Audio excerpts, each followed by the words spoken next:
एक समय की बात है, एक कौआ आसमान में उड़ रहा था। दिन की रोशनी ढल चुकी थी और डूबते सूरज ने आसमान को लालिमा से भर दिया था। चारों तरफ सन्नाटा पसरा हुआ था। जमीन गर्मी से झुलस रही थी और पत्ते सूख गए थे और वो कौआ प्यास से उसकी जान जैसे हलकान हो रही थी। वो लंबे समय से उड़ता जा रहा था, इस उम्मीद में कि कहीं एक बूंद पानी मिल जाए।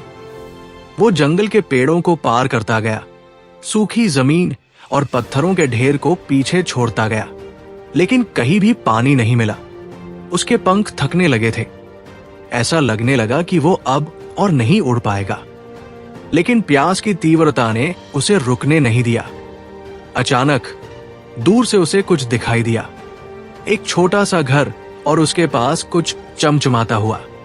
शायद ये पानी हो सकता है। आशा से भरा हुआ कौआ अपनी आखिरी ताकत जुटाकर उस दिशा में उड़ चला।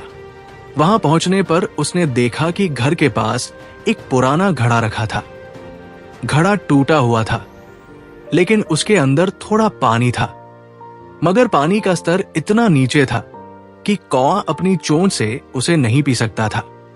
उसने बार बार कोशिश की, अपनी चोंच आगे बढ़ाई, पंख फड़फड़ाए, लेकिन सारी कोशिशें बेकार गई। कौआ थककर चूर हो गया। उसकी प्यास उसे और कमजोर बना रही थी। उसके शरीर में जैसे अब बिल्कुल भी ताकत नहीं बची थी। ऐसा लग रहा था कि यही उसका जीवन समाप्त हो जाएगा। हताश होकर वो सिर झुकाकर बैठ गया। तभी उसकी नजर घड़े के आसपास पड़े कुछ छोटे छोटे कंकड़ों पर पड़ी। वो कुछ देर तक उन कंकड़ों को देखता रहा और अचानक उसके दिमाग में एक तरकीब आई। वो तुरंत उठ खड़ा हुआ और उसने कंकड़ों को एक एक करके घड़े में डालना शुरू कर दिया। शुरुआत में कुछ नहीं हुआ। कंकड़ों के पानी में गिरने की आवाज से सिर्फ आसपास का सन्नाटा और गहरा गया, लेकिन कौआ रुका नहीं। वो लगातार कंकड़ डालता गया। धीरे धीरे पानी का स्तर ऊपर उठने लगा। कौआ अपनी थकान और निराशा भूलकर कंकड़ों को डालता रहा। आखिरकार पानी इतना ऊपर आ गया कि कौआ अपनी चोंच से उसे आसानी से पी सका। उसने जी भरकर पानी पिया। उसकी प्यास बुझ गई।